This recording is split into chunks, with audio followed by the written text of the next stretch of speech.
Ya, ahí está iniciando. Yo asumo que los compañeros están escuchando, si no me dicen cualquier cosita. Ya, para que quede súper claro, lo estudié, no quiero darles mal el dato. En la urgencia hipertensiva, no recuerdo cómo lo dije en el bloque anterior, pero para que quede súper claro que esto es lo oficial. En la urgencia hipertensiva, la presión arterial está elevada, sin daño en órganos. La diferencia de la urgencia hipertensiva, donde la presión arterial está elevada y donde hay una situación. La urgencia hipertensiva no necesariamente se trata de inmediata, la emergencia sí, para que lo tengan bien en cuenta. Y ahí cierro el paréntesis para que quede súper clarito. Bien, ahora tenemos gente en la sala de espera. Eliminar. No, mentira. Ya. Entonces, paréntesis. No, dale más. No tenemos, lo digo para todos, para los que están escuchando y para ustedes que están acá. No hemos quedado de acuerdo en que prosigan las clases presenciales. ¿Ya? Entonces, si quieren clase presencial la próxima semana, se organizan, me lo avisan para yo pedir sala. ¿Ya? Pero ojalá que sea hoy día a la tarde, para yo al tiro mandarle un correo a la profe Irela para que consiga una sala. Sí. Se hago el tiro el formulario. No te escuché nada.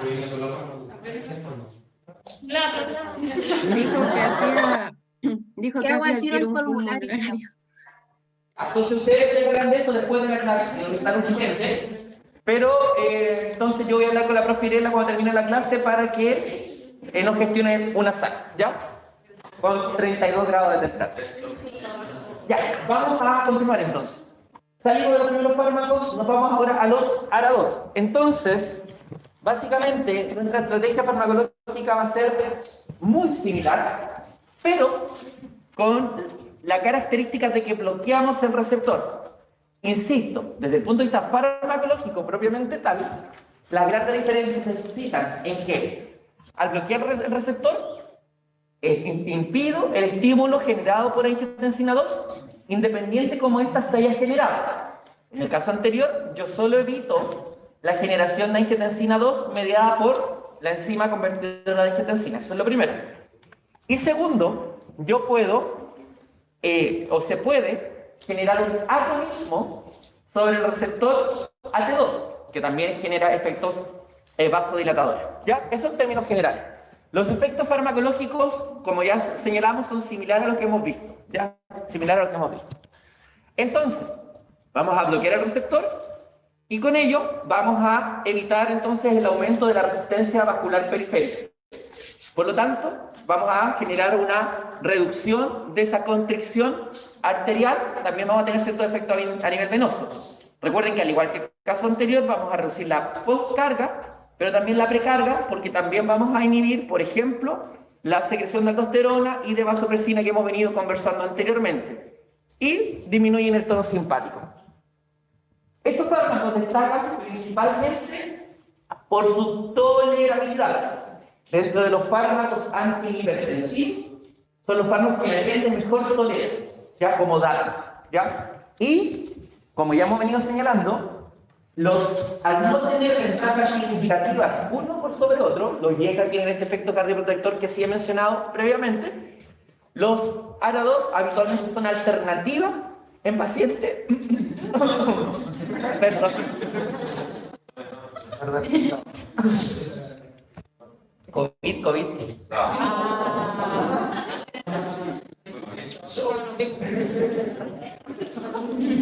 No sería el colmo que el profe trajera el COVID a la sala. Entonces, habitualmente son una alternativa de empleo en aquellos pacientes que no toleran los IECAS, ya que tienen tos, por ejemplo. Algunas características: no inhiben la degradación de las bradicininas, por lo tanto, perdemos esos efectos cardioprotectores asociados a las bradicininas, pero como también le atribuimos la posibilidad de esa acumulación de generar RAMs como las tos o el mismo angioedema, el riesgo de esta reacción adversa en estos pacientes es mucho menor. Ojo, no es cero. Los ARA2 igual generan tos, igual pueden generar problemas como angioedema, pero la frecuencia de aparición es mucho, mucho menor. Lo hace también fármacos más seguros. Dice, la asociación de bloqueadores de angiotensina 2 y diuréticos aumenta la eficacia de manera considerable, pero esa combinación también es con IECA. Estamos generando un efecto hipotensivo a través de distintos mecanismos. De hecho, por ejemplo, la utilización de bloqueantes de canales de calcio, que vamos a ver un poquito más adelante, también es una alternativa. Se prefieren en pacientes con diabetes mellitus tipo 2, mejora la sensibilidad a la insulina y disminuye la progresión a la nefropatía. Estos fármacos tienen una leve ventaja sobre los IECA respecto a algunos parámetros en la función renal. Por ejemplo, se ha visto que tienen una mejor disminución, por ejemplo, de la... o sea, tienen menos efectos, son más beneficiosos en lo que respecta, por ejemplo, a la microalbuminuria. Pero en términos globales terminan siendo bastante similares. Y, como ya he señalado, menos efectos adversos en los fármacos asociados a la mayor tolerabilidad. Estos fármacos son fármacos, no son profármacos como el PRIL que mencionaba anteriormente. ¿Qué hay que tener en cuenta? Eso sí, que su efecto farmacológico se demuestra establecer. Un efecto máximo de los AGA2 se logra, bueno, con los PRIL también se demora, pero acá podemos estar de 3 a 6 semanas para lograr el efecto antihipertensivo máximo, para alcanzar esa concentración estacionaria y que logremos finalmente esta disminución de la presión arterial. Tiene un leve efecto urosúrico, favorece la eliminación de ácido úrico. La acumulación de ácido úrico, por ejemplo, puede generar ataques de gota y por lo tanto podría ser útil en esos pacientes, considerando además que, por ejemplo, los diuréticos pueden favorecer la acumulación de ácido úrico, ¿ya? Y otro tema, dice aquí, la curva dosis-respuesta no es lineal. El aumento de dosis con menor efecto. Habitualmente con este tipo de fármacos pasa que el efecto farmacológico es como muy marcado al inicio del tratamiento, pero pues yo sigo aumentando la dosis y el efecto clínico no aumenta mucho más. En la hipertensión particularmente nosotros evitamos llegar a dosis plenas. ¿Por qué? Porque no tenemos el efecto farmacológico, no crecemos mucho en el efecto farmacológico y sí crecemos mucho en reacciones adversas a medicamentos. En insuficiencia cardíaca, ahí sí habitualmente utilizamos dosis plenas, pero en la hipertensión no. Y las RAM son similares a las IECA, no hay mucha diferencia. Queda la úrico, que favorece la excreción de ácido úrico. Y el ácido úrico, como te decía, por ejemplo, favorece la acumulación de urato de forma calor y eso genera ataque de gota. Por ejemplo, es una definición bien importante de este fármaco. Por eso lo marcamos.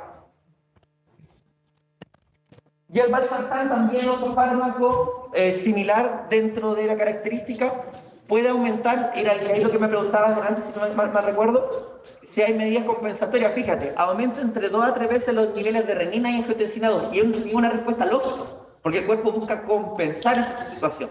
Pero el eje de todas maneras está bloqueado, por lo tanto ese efecto compensatorio, ¿cierto? Se bloquea. De hecho, por ejemplo, si tú utilizas diuréticos, por ejemplo, o si utilizamos vasodilatadores como bloqueantes de canales de calcio, la respuesta lógica del cuerpo es activar el sistema de renina-angiotensina aldosterona. Y de ahí entonces la utilidad del complemento. Porque como esta activa el sistema de estos fármacos diuréticos o bloqueantes de canales de calcio, activa el sistema de renina-angiotensina aldosterona, yo lo voy a estar bloqueando con los otros fármacos. Y de esa manera, básicamente, evito los dos caminos, generando la mejor regulación de la presión arterial. Esa es un poco la idea. En fármacos con una biodisponibilidad baja, los alimentos pueden inclusive disminuir más su biodisponibilidad y básicamente las RAM son las mismas. Estos fármacos se eliminan por vía hepática y vía renal habitualmente, a diferencia de los priles que su eliminación es principalmente renal. ¿Pero qué? Claro. Si aumenta los niveles de renina y angiotensina, no tiene nada que ver como, no afecta nada porque finalmente los bloqueadores, receptores de angiotensina van a estar bloqueados. Claro, en este aspecto no hay repercusiones mayores en el aumento, como un aumento de presión arterial, por ejemplo, porque no tienes el receptor bloqueado. Por lo tanto, tú impides eso. Pero lo que pasa es que, claro, si ese receptor no estuviese bloqueado, el aumento de la renina generaría más angiotensina 2 y por lo tanto un aumento de la presión. ¿Qué es lo que pasa en el ejemplo que te di anteriormente? Si tú generas más vasodilatación por una vía, el cuerpo compensa generando más angiotensina 2 y por lo tanto vas a tener, claro, de repente no un aumento de la presión arterial porque tiene un vasodilatador, pero tiene todos los otros efectos mediados por la angiotensina 2. Y por eso es importante generar esta medida de bloqueo de la medida compensatoria. En este caso, aumenta la renina, efectivamente, aumenta la angiotensina 2, evidentemente, pero tiene bloqueo del receptor. Por eso no es tan importante en ese sentido. Aumenta la concentración, pero no tiene efecto. Marcado, no. Distinto, insisto, que es bien importante que quede claro el concepto. Distinto a que si tú dieses un bloqueante canal de calcio y ese sistema compensatorio se activara. Porque como no está generando el bloqueo, se van a generar las acciones mediadas por la intensidad. Vamos un segundo. ¿Sería antidiurético? No. No. No. Favorece la diuresis. Porque como tú estás bloqueando la acción de la aldosterona, estás evitando la retención de sodio y por lo tanto se favorece la diuresis. Es que era como que se aumentaban los niveles de testosterona. Debería ser antidiurético. Pero tú tienes el receptor bloqueado. Bien. Tienes el receptor bloqueado.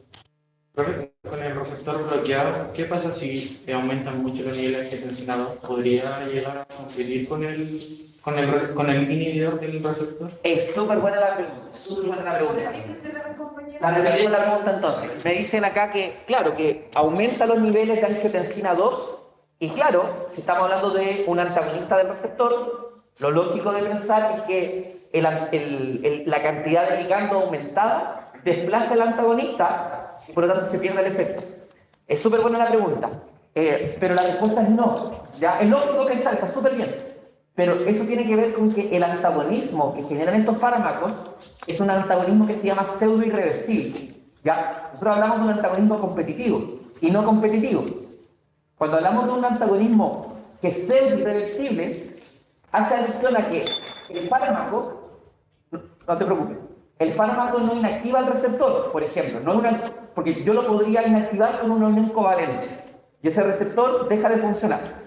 Cuando hablo de una interacción que es pseudo-irreversible, efectivamente hay un bloqueo que en teoría es competitivo porque yo puedo desplazar al ligando de ese receptor, pero la constante de disociación es tan lenta que en realidad el proceso demora tanto que el agonista no cumple un rol. Y por lo tanto, por más que aumente la concentración del agonista, no es capaz de desplazarlo. Esa es un poco la idea, es como que traigas, o no sé, a un luchador de sumo y lo pongas en esa silla. Claro, teóricamente yo podría competir con él, pero la realidad dice que yo no lo voy a mover, pero por ningún motivo. Pasa lo mismo en el receptor. En teoría, existe esa situación de competencia, pero la disociación es tan lenta que en realidad la competencia propiamente tal no existe. Esa es un poco la idea. Cuando aumenta mucho la angiotensina, ¿qué puede pasar? O sea, en el Los efectos que hemos venido hablando, de hecho, la gente que tiene estos problemas, o sea, que tiene elevada la angiotensina 2, va a tener problemas de actividad simpática. Pero no produciría diferencia porque estaría con todo bloqueado. Como tiene el receptor bloqueado, efectivamente, no ves esos efectos, pero eventualmente podría haber procesos de remodelación cardíaca, aumento de la actividad simpática, entre otros efectos. Esto es un poco la idea. La RAM, chiquillo, similar a los IECA, mejor tolerabilidad, hipotensión, primeras dosis nuevamente, frecuente, o sea, más frecuente, pero no es tan frecuente. Mareo, vértigo, tos, mucho menos frecuencia, y la hiperpotasemia. Las interacciones similares a los IECA y las contraindicaciones en el embarazo por los mismos motivos, así que se limita bastante. No te preocupes, muchas gracias. Yo no sé qué será, pero a veces cuando tuve una úlcera, y como que de ahí siempre me trapico, no sé por qué será. Ya. Bloqueantes de canales de calcio. El calcio, como nosotros ya hemos conversado, es vital para los procesos de contractibilidad, ¿cierto? Contractibilidad cardíaca, por ejemplo, o contractibilidad a nivel arteriolar. Y por lo tanto, yo lo que puedo hacer es bloquear los canales de calcio, particularmente los que vemos acá, que es de tipo L, de tal manera que no aumente el calcio intracelular, y al no aumentar el calcio intracelular, no tengo contracción. ¿Se entiende la idea? Recuerden que el calcio puede venir desde el retículo o puede venir desde el exterior de la célula.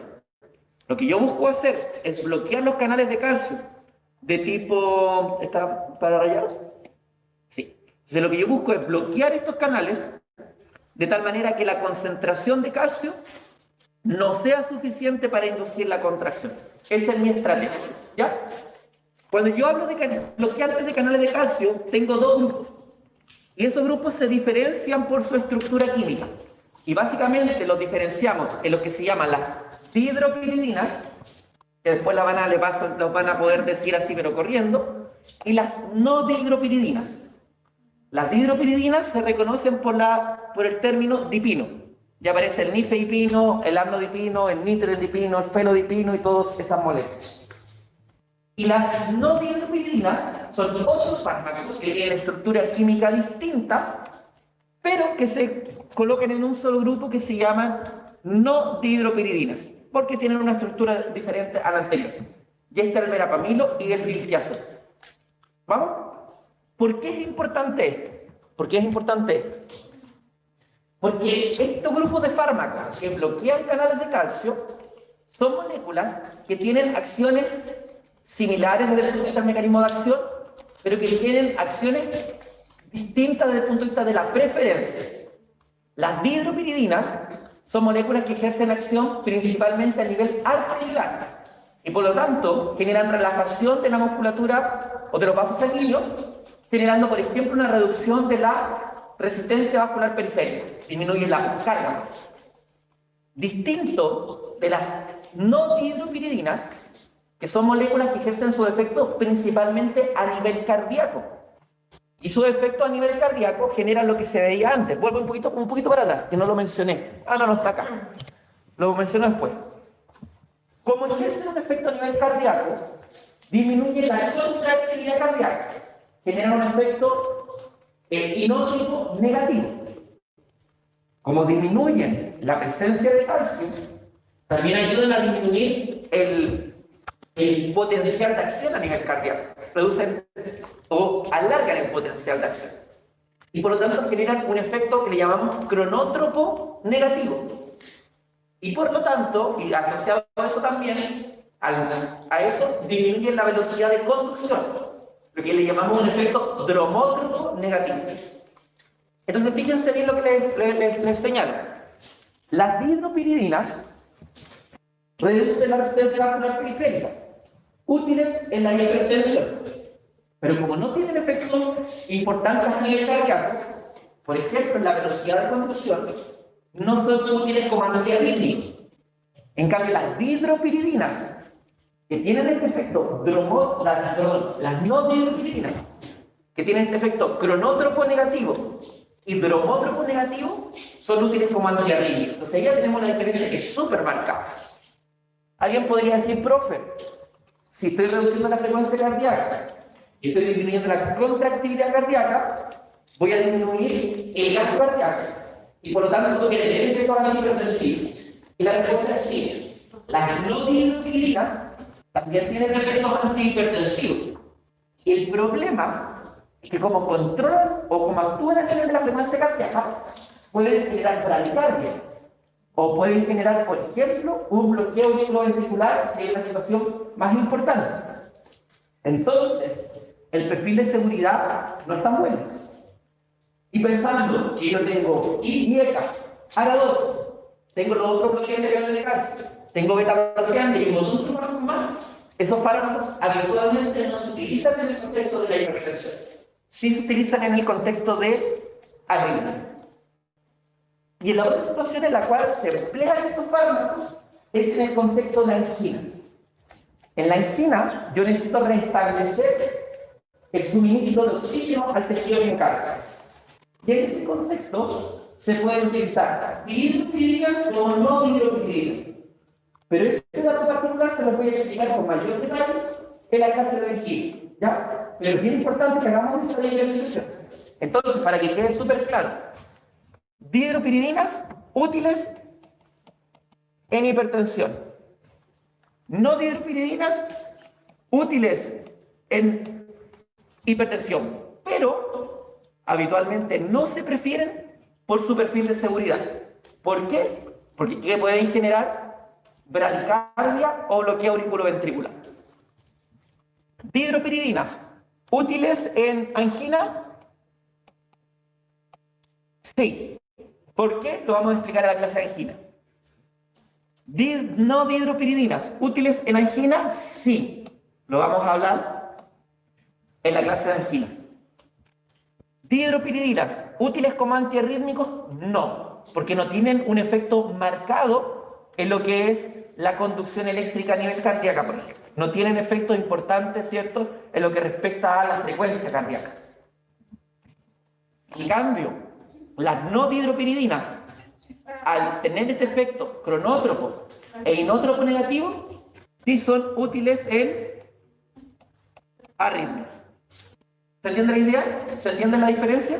Entonces, si una no dihidropiridina se administra para la arritmia y se podría decir que su efecto secundario sería la antihipertensión. Ya.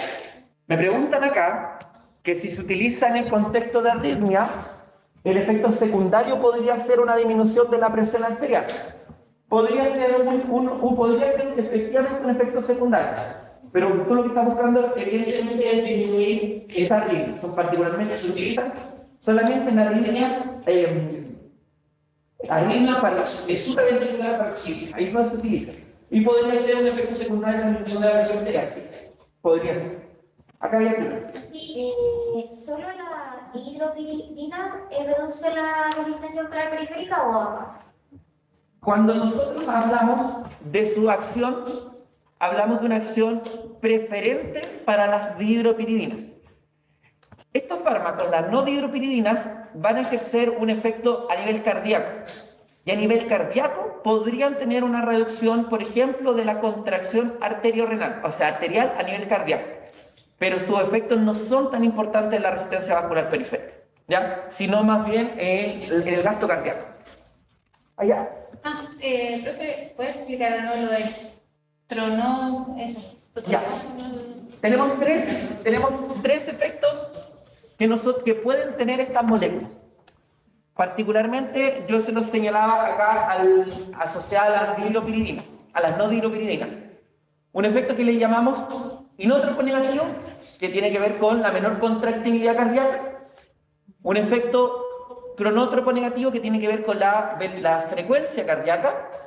Y el efecto dromótropo negativo, que hace alusión a la reducción en la velocidad de conducción a nivel cardíaco. Entonces, la velocidad de conducción eléctrica a nivel cardíaco disminuye.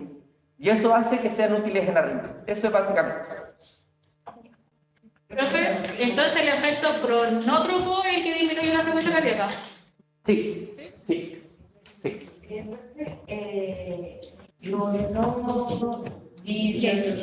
Dihidropiridinas, en algún momento le va a salir súper fácil.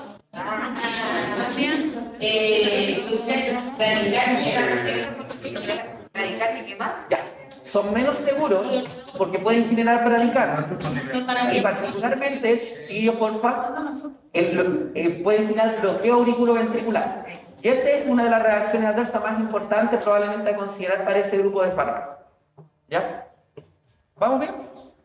Entonces, por ejemplo, dentro de las acciones farmacológicas que generan, reducen las demandas de oxígeno miocárdico. Eso tiene que ver mucho con su acción en angina.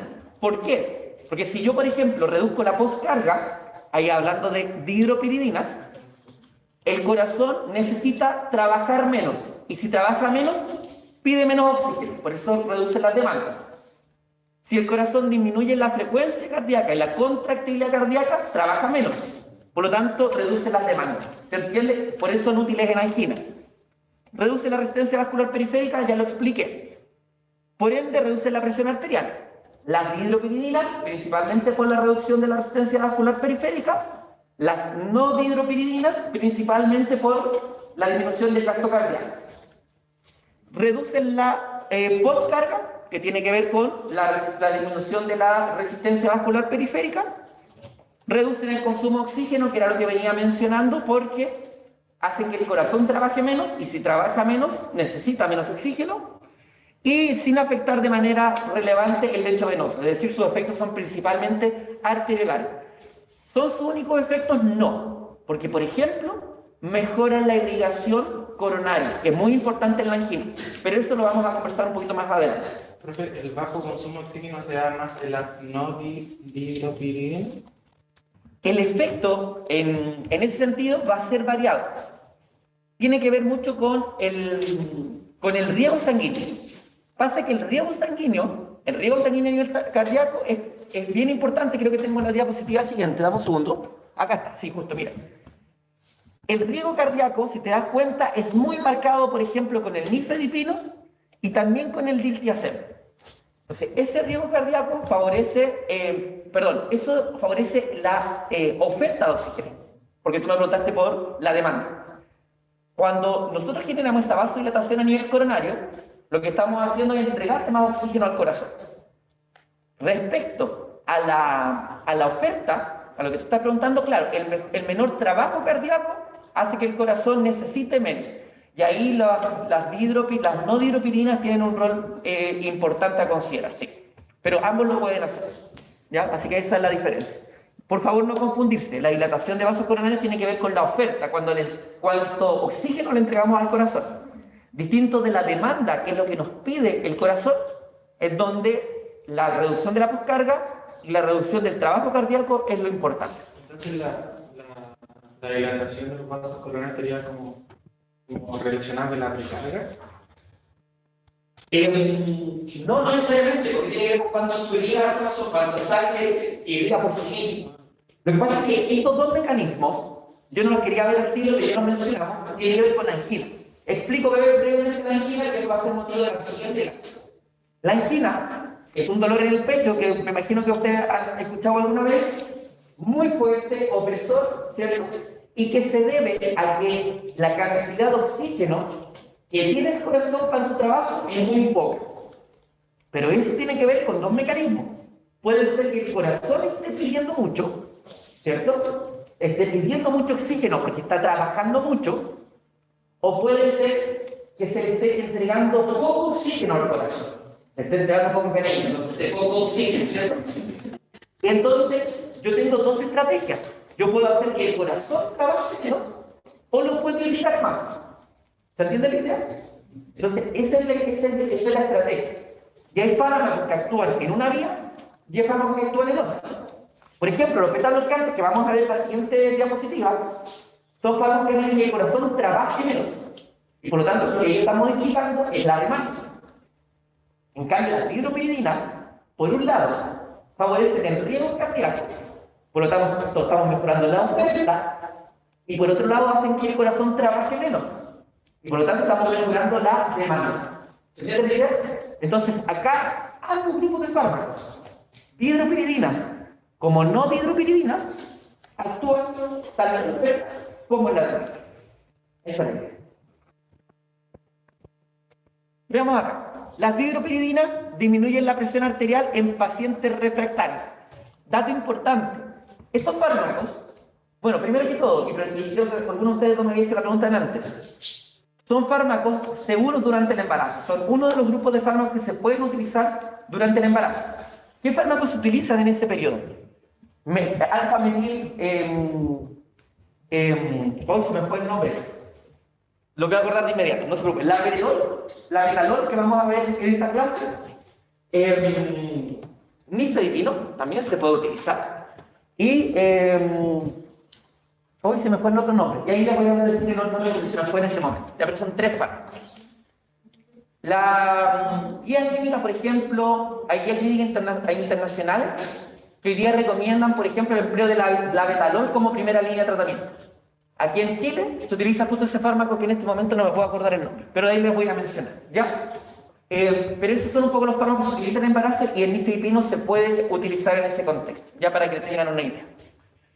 Y además se ha visto que por temas genéticos, los pacientes de raza afroamericana tienden a no responder muy bien a IECA y a la 2, por ejemplo, pero sí responden bien a vasodilatadores, por ejemplo las dihidropiridinas. Hay un capítulo de House que un caballero de raza negra me decía: yo no quiero medicamentos que sean como discriminadores o medicamentos para raza negra, no para él como lo decía. Y House le prescribía el fármaco, al final parece que se aburrió y le prescribió cualquier cosa.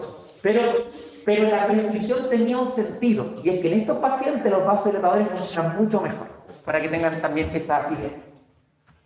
Las no dihidropiridinas reducen la frecuencia, la contractilidad cardíaca y pueden bloquear el nódulo auriculoventricular, pueden generar bloqueo. También son útiles como antiarrítmicos. Fíjense que a nivel de la conducción auriculoventricular, las dihidropiridinas son mucho más seguras, casi no tienen efecto. Por lo tanto, no los consideramos como antiarrítmicos y el riesgo de presentar esos efectos adversos son mucho menores. En cambio, el verapamil o el diltiazem tienen efectos marcados sobre la conducción cardíaca. Esa era un poco la idea. Entonces veamos, las dihidropiridinas, potentes vasodilatadores de arterias coronarias y periféricas, ya lo señalamos previamente, no generan bloqueo auriculoventricular, no son útiles en arritmias. De hecho, pueden generar una taquicardia refleja. Y por ejemplo, eso implica que fármacos como el nifedipino, por ejemplo, no se utilicen como antianginosos. Ya, la próxima clase vamos a hablar de antianginosos, pero para que tengan una idea respecto a esta situación. Cuando yo utilizo un fármaco como el nifedipino, que tiene un tiempo de vida media corto, va a ejercer un efecto rápido, intenso. Este efecto hipotensor intenso genera una taquicardia refleja.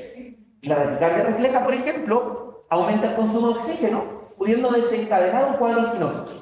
Y quería tratar una cosa y lo termina empeorando. Entonces, para evitar ese problema, se prefieren dihidropiridinas de vida media larga, como el amlodipino, y si no, utilizar nifedipino retardo, que se utiliza bastante. Restricción prolongada, de tal manera que el efecto farmacológico sea lento, pero prolongado, y de esa manera evitemos esta reacción adversa de una taquicardia refleja. Entonces, nifedipino, hipertensión, ya dijimos, tiene su efecto principalmente vasodilatador. Controversia en angina, por lo que les he venido explicando, al inducir una taquicardia refleja, podría generar o favorecer el desarrollo de una crisis anginosa. Yo quiero evitar eso.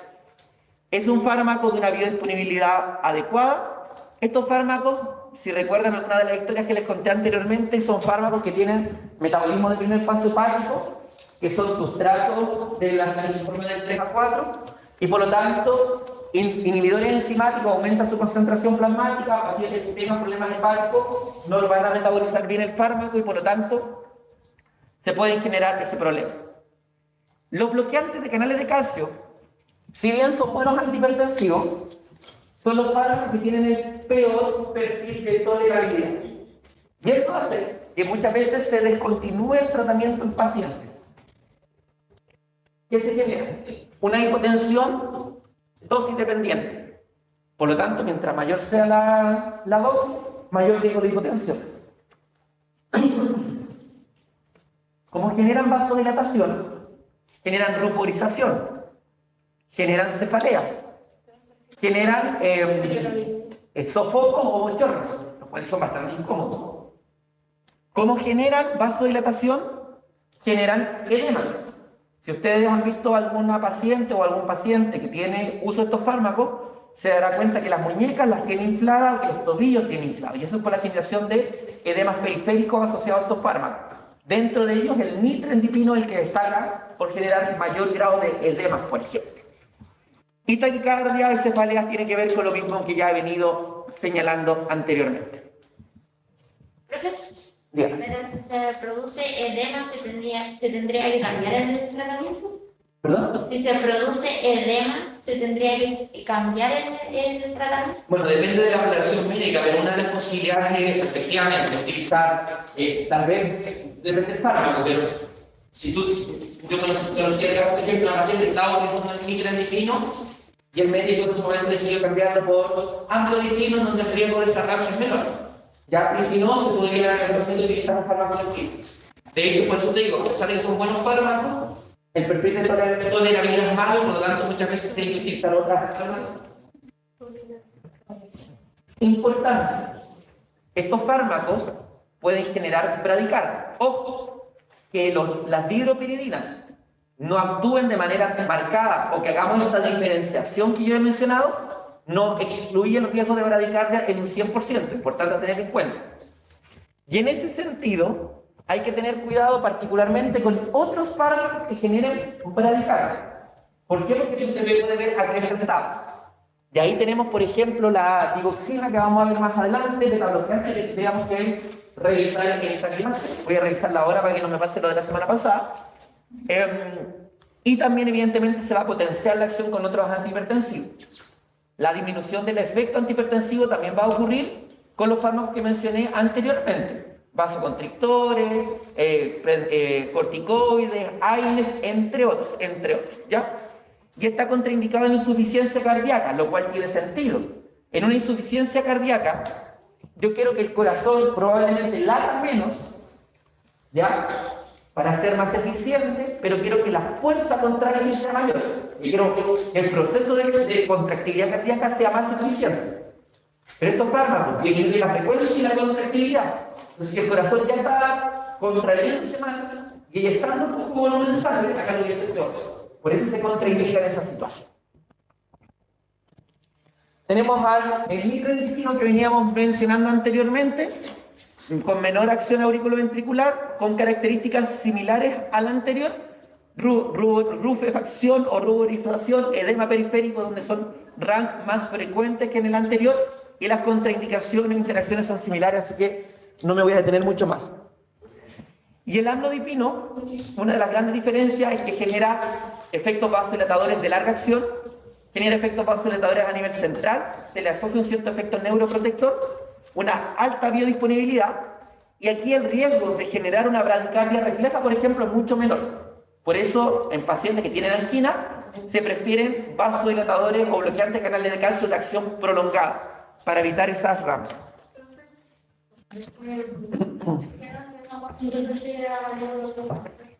Lo que pasa es que al generar vasodilatación a nivel ventricular, tú evitas, por ejemplo, procesos de acción taca, esteroxidativo y situaciones de ese tipo que pueden generar daño a nivel central. Por eso este efecto vasodilatador sería el neuroprotector. Pero podría pasar la En cierta proporción sí, porque genera ese efecto a nivel central. Sí, para generar ese efecto tiene que cabeza. Sí, Profe, todos los ejemplos que hay, o sea, fármacos son no dihidropirina. exacto, y lo reconoce por la terminación dipil. ¿Verdad? ya. Sí, no se preocupe, no se preocupe. Y ahora hablamos de las no dihidropiridinas, el verapamilo y el diltiazem. ¿Eso está al revés entonces? No, no te escucho. No se preocupen, tranquilidad. Las dihidropiridinas terminan en dipino. Es que le pregunté, la no. Perdón, no. Las dihidropiridinas terminan en dipino. Y las no dihidropiridinas son el verapamilo y el diltiazem. Entonces, ¿por qué tiene la reacción de bradicardia? Porque igual, lo que decía, Solo que es como menor cantidad. claro, porque los fármacos pueden generar, me voy a poner acá, me preguntan, ¿por qué igual pueden generar bradicardia? Y es porque la acción es preferente, ¿ya? Que sea preferente implica que actúan ahí, pero no quita que puedan tener una acción en el otro lugar. Entonces las dihidropiridinas tienen acción preferente al celular. Su acción a nivel, por ejemplo, el nódulo auriculoventricular es escasa, pero hay pacientes que son más susceptibles y por lo tanto podrían presentarla. Esa es la idea. Ahí está. Gracias, chiquilla. Entonces, las no dihidropiridinas, acción cardíaca, bloquean la conducción auriculoventricular, por lo tanto, disminuyen la fuerza contráctil, la frecuencia cardíaca y la velocidad de conducción. Eso lo hace ser, en algunos casos, útiles como antiarrítmicos. Los efectos adversos, la bradicardia, el bloqueo cardíaco y el verapamilo destaca por la constipación. Verapamilo y diltiazem, pero particularmente verapamilo, también son inhibidores del citocromo P450. Por lo tanto, pueden alterar el metabolismo de otros fármacos, ¿ya? Como dice ahí, son potentes antihipertensivos, pero se evitan utilizar en el contexto de la hipertensión por los riesgos de efectos adversos que se pueden generar, particularmente la bradicardia que les vengo mencionando. Destacamos, fíjense acá, vasodilatación periférica, destacan las dihidropiridinas, pero si se dan cuenta, igual hay un cierto efecto de este fármaco, o lo que se trata de representar. Sobre la contractilidad cardíaca, ¿cierto? La vamos a tener este efecto, la frecuencia cardíaca lo vamos a disminuir. En algunos casos las dihidropyridina podrían aumentar, la taquicardia refleja que hemos venido señalando previamente. Sobre la contractibilidad, nuevamente, disminuimos la fuerza contráctil, no dihidropyridina. Con la dihidropyridina podría ocurrir en algunos casos, como vemos ahí, ¿ya? Como dice ahí, no es significativo, pero podría ocurrir. Y el flujo coronario, todas mejoran el flujo coronario. Habíamos dicho que el nifedipino particularmente lo podía lograr. Eso explica también su uso en angina.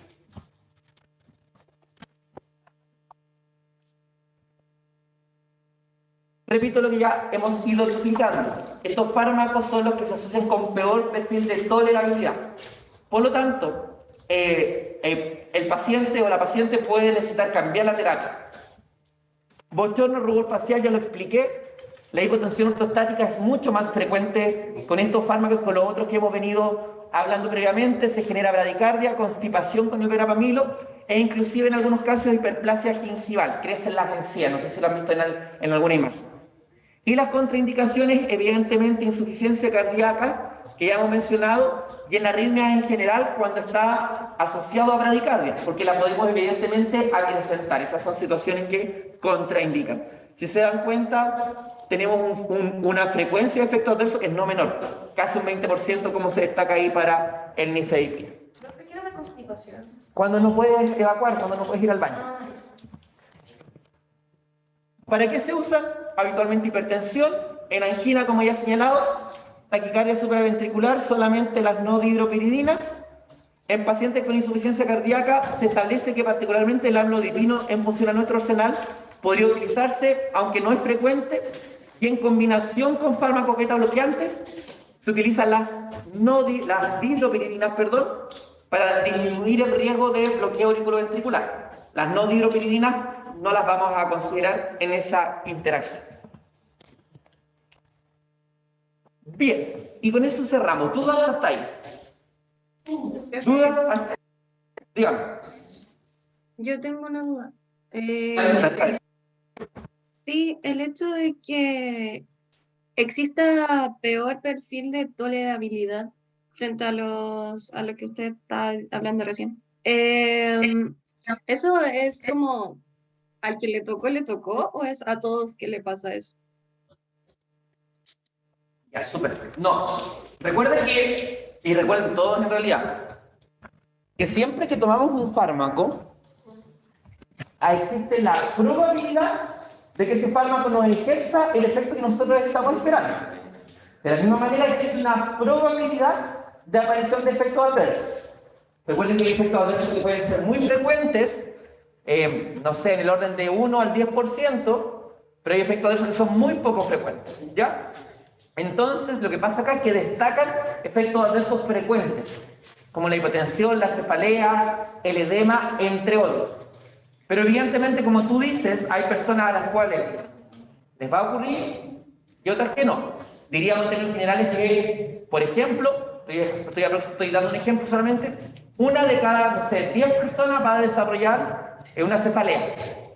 Pero podría ser que también que una de cada 10 desarrolle, no sé, esta edema periférico. Pero es una probabilidad.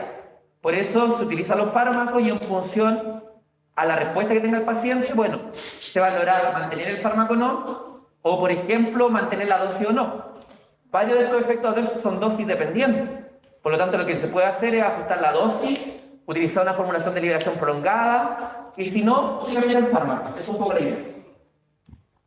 Gracias, profe. Gracias, Valentín. Profe, las dihidropyridinas también, en cierto modo, en cierto porcentaje, bloquean el nodo. Sí, pero muy poco. Ay. O sea, pues decimos que prefiere en una persona, por ejemplo, que no tenga problemas a nivel cardíaco, de algún tipo de arritmia, no debería ser manifiesto. El riesgo, por ejemplo, de un bloqueo auriculoventricular, cuando se utiliza una dihidropyridina, por ejemplo, junto con el bloqueante, es mucho más bajo respecto al riesgo que podría ocurrir al utilizar el mismo bloqueante, pero con una no dihidropyridina. ¿Ya? Entonces, no podemos ser estrictos y decir que no se va a generar, pero la probabilidad es muy baja, mucho más baja. ¿Ya? Ya, vamos a pasar ahora al sistema adrenérgico. Nosotros ya hemos hablado del sistema adrenérgico Así que en algunas cositas me voy a detener, pero en otras no me voy a detener tanto. Recuerden que el sistema adrenérgico nosotros lo diferenciamos básicamente en el sistema alfa-adrenérgico y en el sistema beta-adrenérgico. Nosotros particularmente vamos a utilizar fármacos antihipertensivos que sean activos sobre, por ejemplo, receptor alfa-adrenérgico. Recordar que que sean bloqueantes más bien dicho. Recordar que el receptor alfa-adrenérgico, cuando se activa, genera contracción de la musculatura lisa vascular. Si utilizo un antagonista, se genera vasodilatación, generando una disminución de la resistencia vascular periférica. También hay receptores alfa-2 que regulan la liberación de catecolaminas, útiles en hipertensión. No voy a explicar esto ahora porque esto es un poquito más difícil de entender, lo voy a explicar con las imágenes que corresponden. Y recordar, por otra parte, que la estimulación beta 1, que también vimos en clases anteriores, aumenta el cronotropismo, el inotropismo que ya hemos venido hablando. Aumenta la frecuencia cardíaca, la contractibilidad cardíaca. Generan un aumento del gasto cardíaco y por ende de la presión arterial. Por lo tanto, si yo antagonizo el efecto a nivel beta 1, disminuyo la fuerza contráctil, disminuyo la frecuencia cardíaca, por ende disminuyo el gasto cardíaco, y al disminuir el gasto cardíaco, disminuyo la presión arterial. Ese es un poco el contexto en el cual nos vamos a situar hoy. Fármacos con actividad alfa 1 bloqueante, agonista beta, alfa 2 y bloqueante beta 1. Ya voy a explicar un poquito las diferencias. Entonces, recordar lo que ya hemos visto en clase, particularmente el receptor alfa 1 se asocia con vasoconstricción, incremento de la resistencia periférica y por lo tanto aumento de la presión arterial. Quiero contrarrestar esos efectos. El receptor alfa 2 inhibe la liberación de la noradrenalina, lo cual me es útil, porque la noradrenalina genera la estimulación simpática que ya hemos hablado. Si yo inhibo la liberación de noradrenalina, disminuyo la presión arterial. Y el receptor beta 1 se asocia con taquicardia, con aumento de la frecuencia cardíaca, la contractibilidad. E inclusive los efectos beta 2 pueden generar vasodilatación y disminución de la resistencia vascular periférica, pero no voy a entrar en detalle de eso por ahora. Todos los otros efectos farmacológicos que se ven en la imagen los conversamos en clases anteriores, así que ustedes nos pueden ir repasando. Bien, entonces nos quedamos con la doxazosina. La doxazosina actúa antagonizando receptores alfa 1. El receptor alfa 1 activa proteína GQ. Esto aumenta la actividad de la fosfolipasa C, trae como consecuencia aumento del calcio y del IP3, o sea, del DAC y del IP3, perdón, generando un aumento de calcio, y eso promueve a la contractibilidad. Aumenta la presión arterial por aumento de la contractibilidad arterial, aumento de la resistencia vascular periférica. Esa es un poco la idea, ¿ya? ¿Cuál es el tema de estos fármacos? Reduce la resistencia vascular periférica, genera esta vasodilatación arteriovenosa. ¿Cuál es el tema? Estos fármacos, o este fármaco es un fármaco antiguo. ¿Por qué hablo de fármacos? Porque no solamente está la doxazosina, antiguamente estaba la prazosina o la terazosina. Pero ¿qué es lo que ocurre? Dado el perfil de efectos adversos que presentan estos fármacos, han ido siendo relegados por fármacos mucho más seguros, como por ejemplo los IECA, los aradosos o inclusive los bloqueantes canales de calcio que hemos venido señalando. Por lo tanto, hoy en día son fármacos de tercera línea de tratamiento. ¿A qué me refiero? Cuando el primer esquema farmacológico y el segundo esquema farmacológico fallan, podría pensarse en incluir, pero ni siquiera es que se utilicen, podría pensarse en utilizar estos fármacos. Porque yo imagino, yo por lo menos no he conocido nunca una persona que utilice doxazosina, particularmente no. ¿En qué otros casos se utilizan? En pacientes con hipertensión arterial y que tengan hiperplasia prostática benigna. Porque si ustedes recuerdan las clases que hablamos de beta bloqueante, la hiperplasia prostática benigna se asocia con una contractibilidad por el aumento de la actividad adrenérgica. Si disminuyo la actividad adrenérgica, disminuyo, ¿cierto? Disminuyo la contracción, por así decirlo, y el bloqueo que existe a nivel de la próstata, favoreciendo, por ejemplo, el proceso de micción. En ese tipo de casos es la situación en donde se emplea. Como dato adicional, tienden a mejorar el perfil lipídico, pero ojo, esto no justifica su empleo, ¿ya? ¿Cuáles son los efectos adversos que limitan mucho su uso? Particularmente todo lo que tiene que ver con la hipotensión. Se genera hipotensión, se genera cefalea, se generan mareos que disminuyen principalmente su efecto. Y por lo tanto se pueden considerar, pero insisto, está bastante limitado su uso. ¿A qué te refieres con postural? Cuando uno está sentado, ¿cierto? De repente uno se levanta de golpe y se marea. Y eso tiene que ver con que ese cambio de postura rápido disminuye tu presión. Por eso le llamamos hipotensión ortostática o hipotensión postural. Entonces, este fármaco acrecenta esa... Exacto. Entonces, una recomendación que ustedes tendrían que hacer ahí, que si tienen un paciente con este tipo de fármacos, es que no cambie de postura abruptamente, porque si no puede tener estas alteraciones en la presión. Metildopa, este es el fármaco que me había olvidado. Tenemos los fármacos de acción central. Fíjense acá, bien importante, a ver si yo logro explicar el mecanismo de acción. Tengo los fármacos con acción alfa-2 adrenérgico. El receptor alfa-2 adrenérgico es un autorreceptor. Inhibe la liberación de neurotransmisores. Ese es el dato, ahora lo explico. Cuando se genera un potencial de acción, el neurotransmisor que está en las vesículas se libera. En este caso, norepinefrina. El neurotransmisor se libera y activa receptores en los órganos efectores. Por ejemplo, a nivel cardíaco, generando aumento de la función cardíaca. O, por ejemplo, a nivel de los vasos sanguíneos, generando vasoconstricción. ¿Se entiende la idea? La pregunta es, ¿cómo la neurona sabe que tiene que dejar de liberar noradrenalina? Porque en algún momento tiene que dejar de hacerlo. La pregunta es, ¿cómo lo hace? ¿Cómo lo hace? Hay un receptor, un autorreceptor, que sensa que se ha liberado norepinefrina en el espacio sináptico, y cuando ese autorreceptor se activa, se genera la inhibición de la adenilatociclasa que vemos acá, y por lo tanto se inhibe la generación de AMP cíclico. Esa inhibición es el estímulo que le informa a la neurona no liberar más neurotransmisor. ¿Se entendió? ¿Se entendió, no? ¿Lo repito? Lo repito entonces. Tenemos la... Sí, sí. Los receptores de los adrenérgicos, ¿cómo se llama?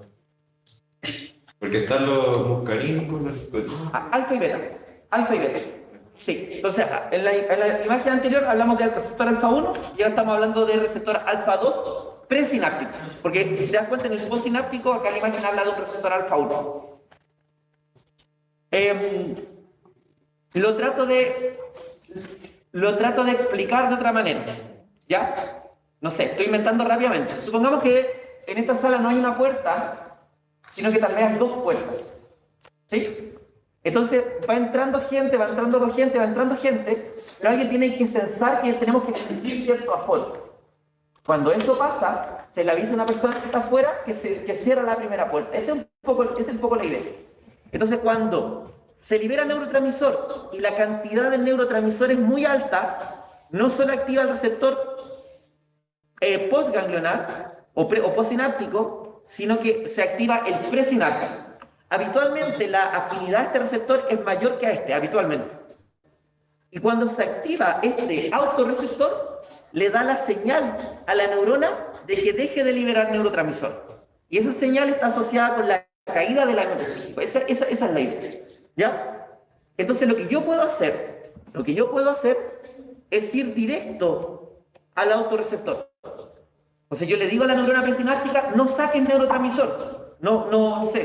No saques comida al comedor, porque no hay gente. Acá lo mismo, no saques neurotransmisor. Y de esa manera se inhibe la transmisión adrenérgica. Esa es la idea, ese es el mecanismo de acción. Y para eso existen dos fármacos, la clonidina y la metildopa. La metildopa se utiliza en el embarazo.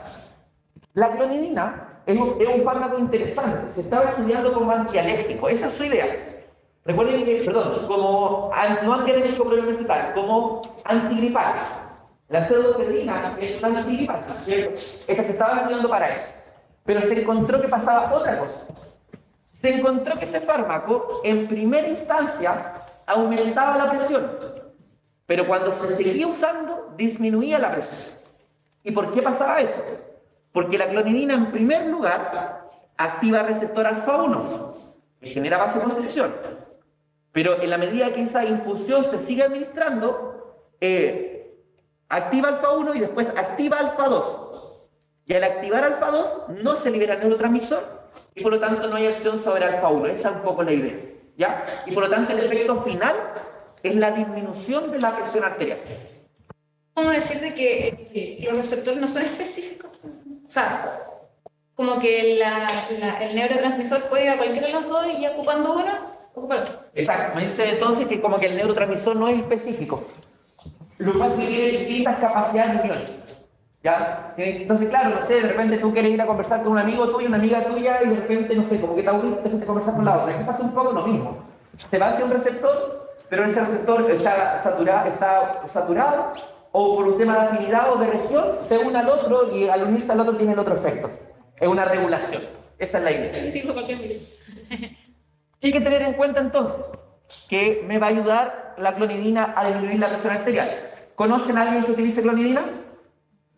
No. Al igual que la doxazosina, es un fármaco de tercera línea de tratamiento y que también se puede utilizar en el contexto de esta emergencia hipertensiva que habíamos mencionado anteriormente por vía intravenosa. Es una de las alternativas a utilizar. La metildopa es diferente. La metildopa es un profármaco que se activa a nivel neuronal. Por eso no aumenta la presión arterial. Se activa a nivel neuronal.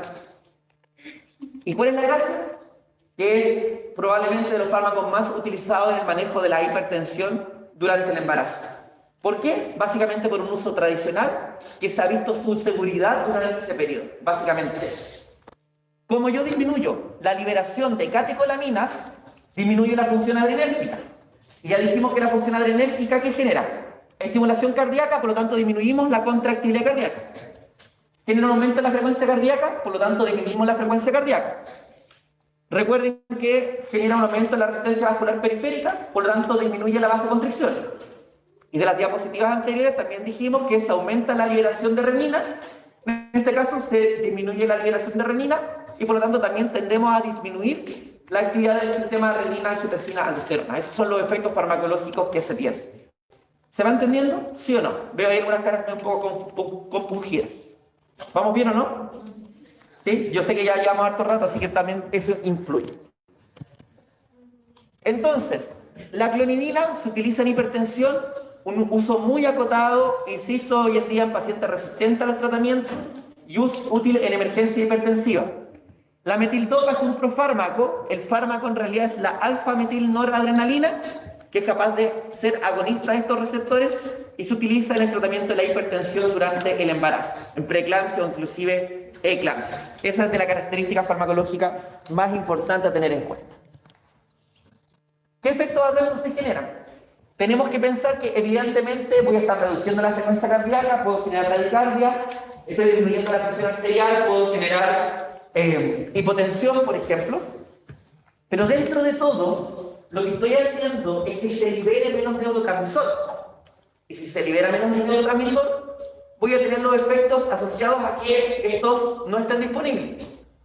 Como por ejemplo, la noradrenalina mejora el estado de alerta, lo habíamos conversado anteriormente, es cierto que las catecolaminas me ayudan a responder ante el estrés. Bueno, voy a disminuir mi estado de alerta. Por lo tanto, por ejemplo, se genera sedación. Se puede generar hipotensión, ya lo dije, particularmente esta hipotensión ortostática o que tiene que ver con el cambio de posición. Nosotros todavía no lo discutimos, pero estos neurotransmisores tienen repercusiones, por ejemplo, en síntomas como la depresión, en síntomas como, por ejemplo, la impotencia, la disminución de la libido, el parkinsonismo, entre otros. Por lo tanto, cuando faltan estos neurotransmisores, se acrecentan estas reacciones adversas. De hecho, la deficiencia de neurotransmisores como la dopamina favorece la secreción de prolactina.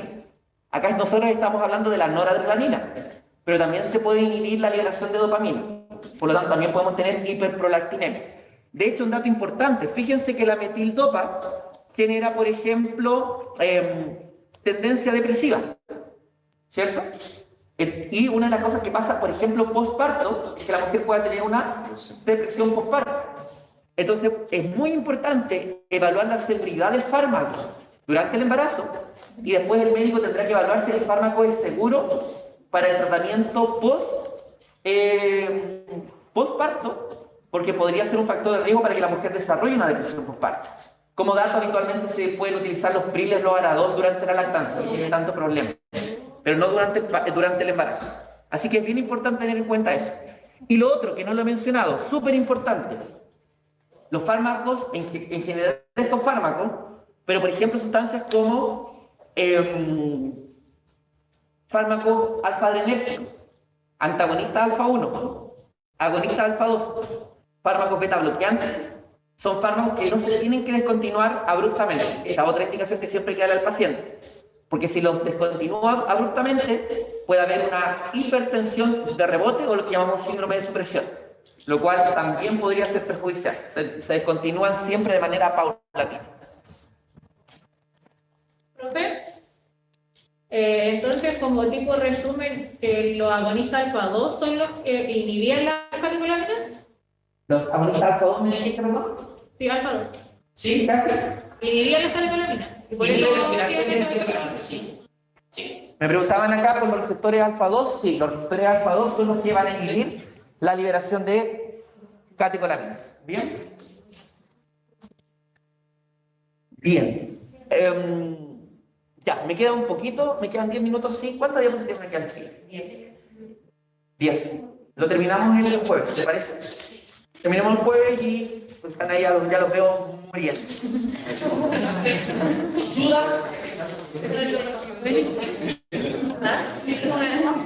¿Dudas?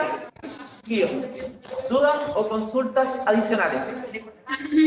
Profe, los fármacos anteriores, ¿qué horario normalmente se toman en la noche? O sea, Mira, en general, eso hay un par de datos ahí. Ahora me acordé que no se los mencioné. En general, va a depender de la frecuencia de administración. ¿Ya? Habitualmente son fármacos que administrar en la mañana. Ya, Priles o Aradol. ¿Ya? ¿Perdón? No hay grandes inconvenientes respecto a eso. ¿Ya? ¿Qué fármacos hay que tener cuidado o atención, por ejemplo? Los primeros, habitualmente. No porque hagan más o menos efecto, sino para no aprovechar el dormir la persona. ¿Ya? Y estos fármacos en general se recomienda utilizarlos. Tenemos que el efecto tal vez sea más marcado durante el día. Porque cuando mayor cambio puede tener respecto, por ejemplo, a la persona anterior. Entonces hay que tener en cuenta esa situación. Y además hay que tener que fisiológicamente nosotros tenemos distintos picos de presión. Pregunta, con esto, ¿saben, por ejemplo, en qué momento? Si yo quiero hacer un seguimiento al paciente, le digo, váyase a su casa y mídase la presión. ¿Cuándo el paciente debería tomarse esa presión? Después de medir. Perdón, ¿vamos? ¿Sí? Después de medir. ¿Después de media hora? O 5 minutos. No, el paciente supongamos que el paciente está en su casa, no va a hacer actividad física, no sé, no comió, no sé, en algún momento. Por ejemplo, ¿qué hora del día podría ser? Ya, en de la mañana. Ya, pero también de la mañana podría ser 6 de las 6 de la mañana que se levanta hasta las 12 del día. Así que la noche igual va como todo el sodio y las comidas del día, entonces igual eso podría ser un poco la alteración. Podría haber una alteración por las comidas, ¿cierto? Pero fisiológicamente hablando, nuestro cuerpo tiene como 2 picos de presión. Fisiológicamente hablando, nuestro cuerpo tiene un pico de presión alrededor, más o menos, de las 8 de la mañana. Y tiene otro pico fisiológico más o menos alrededor de las 6 de la tarde. Entonces, puede un horario para decirle al paciente que mida la presión es alrededor de las 8 o 9 de la mañana y alrededor de las 6 7 de la tarde. Porque aparte, yo quiero que el paciente me informe la presión arterial en el peor momento del día. Yo quiero saber su peor presión arterial. No me sirve la mejor. ¿Se entiende? Esos son, por ejemplo, horarios que fisiológicamente nuestro cuerpo tiene tener presente eso. Entonces, el fármaco, pensando que son fármacos de acción prolongada, no existe una limitación respecto a qué hora administrar. Ahora, si tuviera que administrar, por ejemplo, fármacos de acción corta, ahí podría haber una diferencia. pero habitualmente también nos va a limitar varias veces, por lo tanto no debería tener una afectación radical. Distinto de lo que pasa con los antidiabéticos o con los antipolisañantes que vamos a ver más adelante. ¿Ya? ¿Duda, consulta, algo más? ¿No? Bien. Vayan a la casa de descanso, que estén súper. Igual nosotros estamos en la tarde, les agradezco la asistencia a todos, a los que están presenciando y la participación. Voy a gestionar lo de la sala la próxima semana, me la próxima y nos vemos. Que vayan bien. Chao chiquillos, que estén súper. Gracias, ¿Otra forma de llamarle o no? Lo mismo. ¿Alfa o amiguito?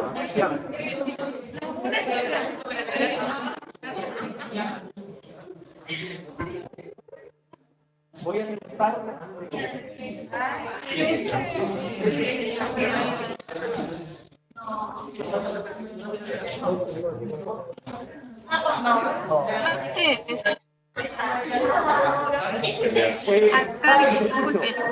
Sí, es que mire, solo quería como hacer una acotación que vamos a tener pronto una clase híbrida de cuidados. Se estaba considerando un aforo de 40 personas. Entonces quizás podría consultar si se puede aumentar un poquito el aforo, porque igual hay harta gente interesada en ir a las siguientes clases, uno por temas de audio que se escucha, como que no se escucha muy bien en las clases híbridas, y porque en realidad todos quieren ir, y con el nuevo como paso a paso que hay, quizás. Acá los míos me estaban diciendo lo mismo. Ya estaba justo conversando acá, estaba justo con Giuseppe conversando eso. Así que lo voy a consultar. Lo voy a consultar. Por cada alumno que venga voy a cobrar más. Sí, pero sí lo voy a consultar aquí. Hay una sala también en el laboratorio de ciencias sociales y esa sala tiene un montón de personas y ya está distanciada. Voy a preguntar porque hay que ver el tema de disponibilidad en sala, pero denme un ratito y les comento. ¿Ya? Chiquillos, voy a detener la grabación, así que eso, que estén súper.